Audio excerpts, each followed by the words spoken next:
How many of you have used Google Plus here? Excellent, excellent.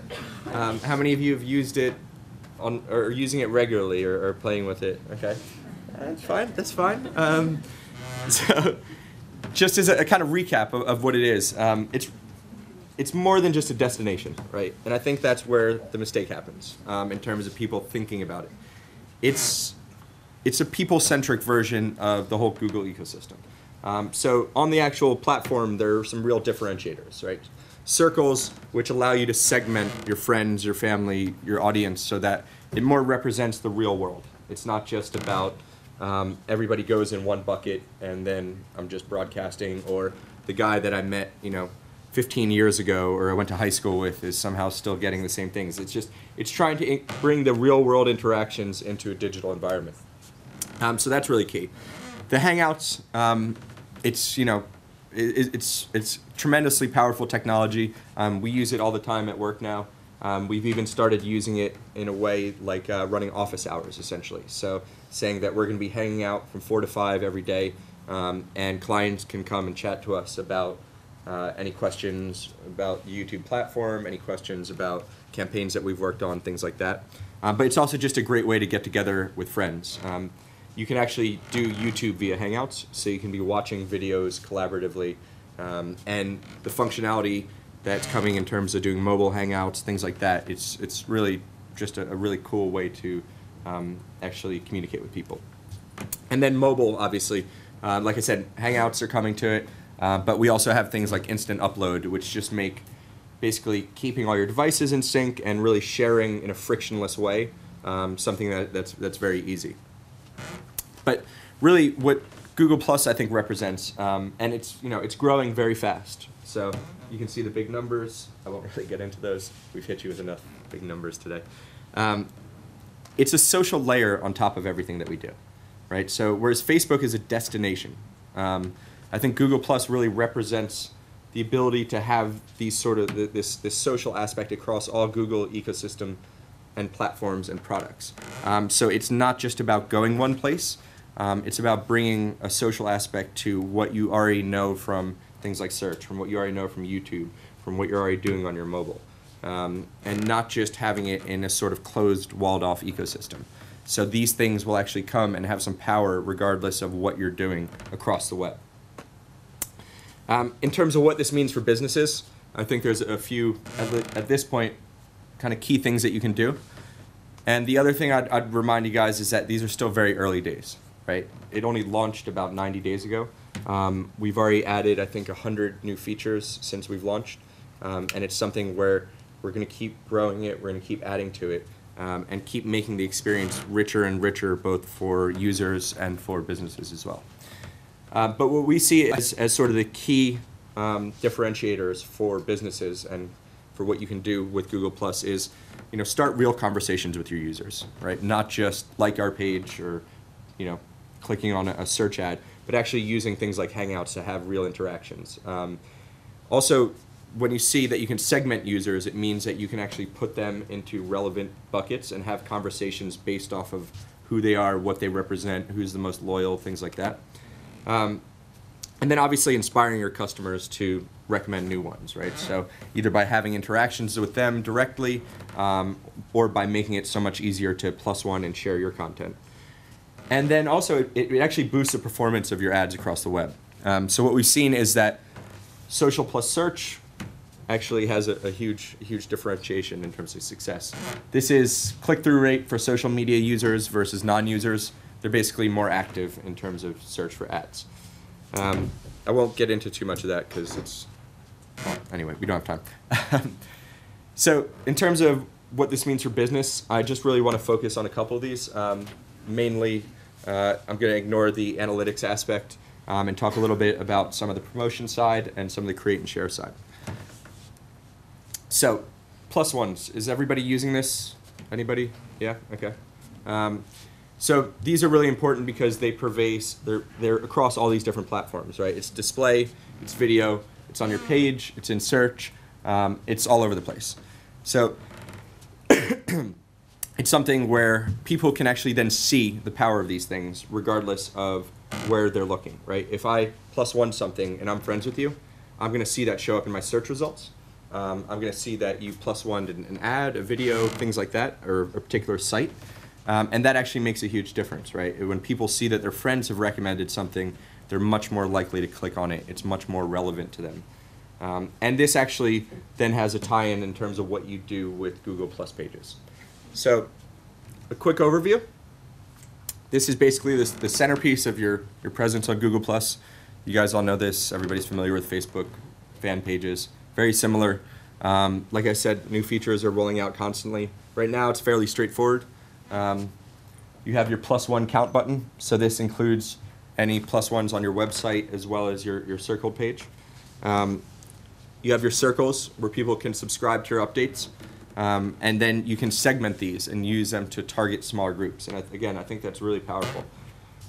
What's important here is you can't spam users. Just because I +1 you doesn't mean I have the right to start getting updates from you constantly. Somebody has to add you to a circle, right? And I think that's important because we're always looking to protect the user, and we want to make sure we're not turning them off because, I liked one thing of yours doesn't mean I like everything that you're doing. So when you think about what your strategy is, you want to encourage people to put you in a circle, and you also want to encourage them to +1 you because of the relevancy of their friends. But the two are not synonymous, and that's really important for users, and I think it's actually important to make sure you have an ability to have dialogue without turning people off. And there's some clever ways to go about asking people to add you to circles. One way that we've been doing internally is this is just an internal Plus page for one of the Google groups, and it's the Women at Google London. So on your Plus page, you have your profile picture, but then you have these other pictures that you can add here. So if I look at, for instance, Creative Sandbox, they have QR codes that are linking to different campaigns that they like, but these can just be any photos. It could be a logo, etc. What's really clever about getting people to add to circles is they use the pictures here as a way to, say, segment yourself to the users, right? So are you interested in events? Are you a mom? Are you interested in mentoring? Or would you like to help out sometimes? So as soon as a user +1s that photo, then they manually add them to the circle, right? So it's a really clever way to go about doing that, or they invite them to the circle, I should say. So these different mechanisms that you can use that actually will get the users to segment themselves.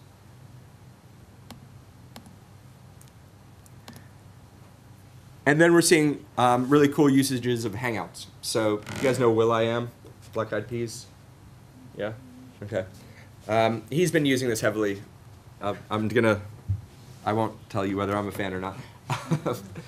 But he did a really cool thing, which is where he invited users to basically join him in one of his concerts. So he ran a Hangout, and he basically asked people to comment if they were interested. They chose 10 random people. They joined him backstage in a Hangout on his laptop, and then they set up a webcam rig that was behind the stage, so looking out on him. So basically the people in the Hangout could look out on the crowd like I'm looking at you right now. And they got to sit there and enjoy the concert as though they had, one of the best seats in the house. So, if you have brand ambassadors, figuring out how you can use them as Hangouts, we're having discussions with people that are doing, film launches, things like that. How can we use Hangouts as a way for, 10 lucky fans to have one-on-one conversations with the director or with some of the stars, things like that.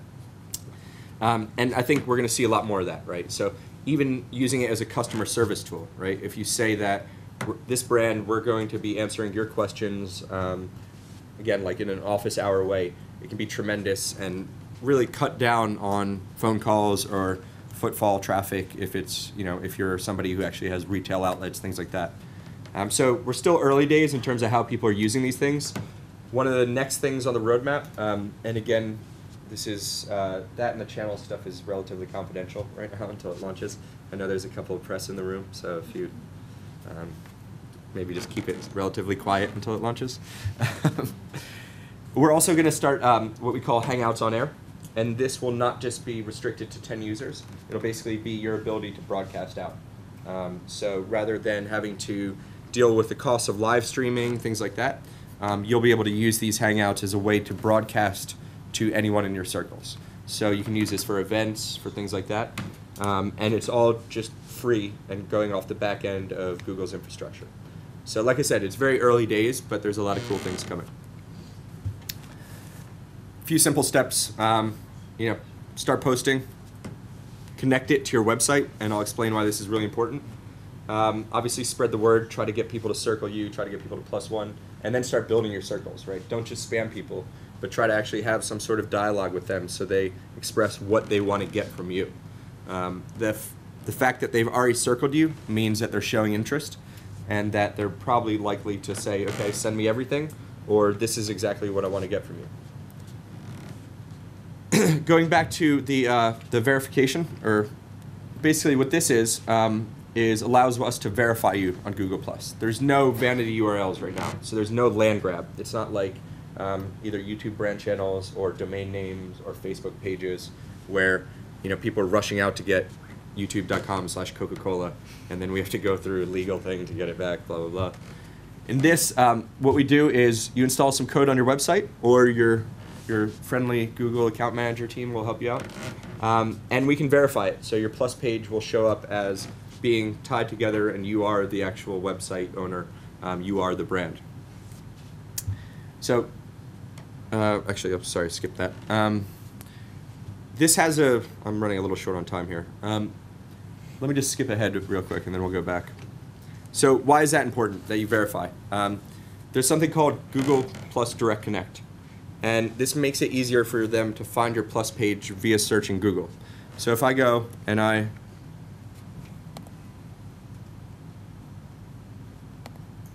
so if I just start typing Plus and a brand name, it will automatically take me to that brand. If I haven't circled them, it'll automatically encourage me to circle them.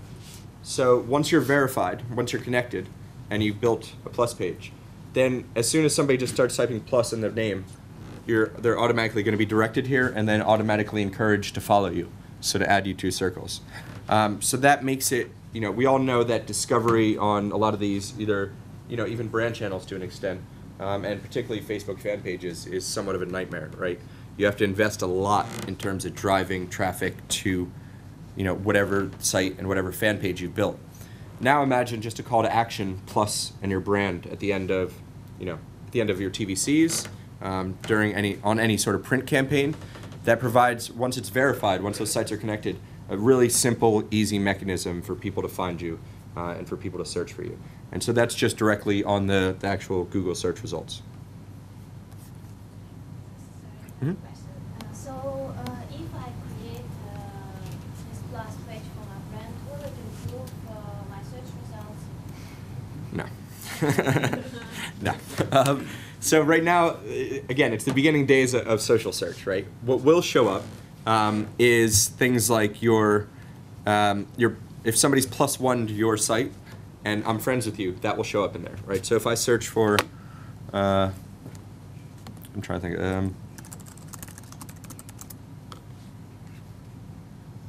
right, so these are people that are in my circles who have +1 this. So it's not the number one search result, but these are friends/colleagues who have +1 this. So that shows up, and that really increases the performance and what people are likely to click, because again, somebody's already essentially vetted it for you. Somebody's already said, this is something I like.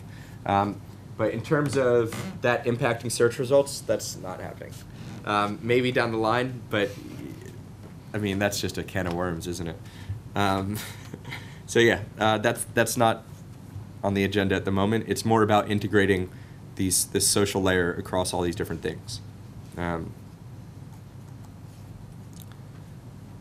So just last point in terms of kind of practical things, the Google Plus icon and badge. So you can add these to your site. So anywhere you can just add these circle us things, or basically giving a sort of shout out right on top of your +1s. And what it does is it helps people discover the page. It lets people circle you without ever leaving your site. So you don't necessarily have to get them to G+. They can do it right there within the site once you insert that icon. And then obviously it helps you get more +1s, which from a social side should help your search. It's not going to help you surface organically, but people are more likely to click on it, is according to our research. So, any questions about any of this stuff? Okay. Well, I think that's it for me. There's some other more technical things, but I think it's probably best to skip those for the moment.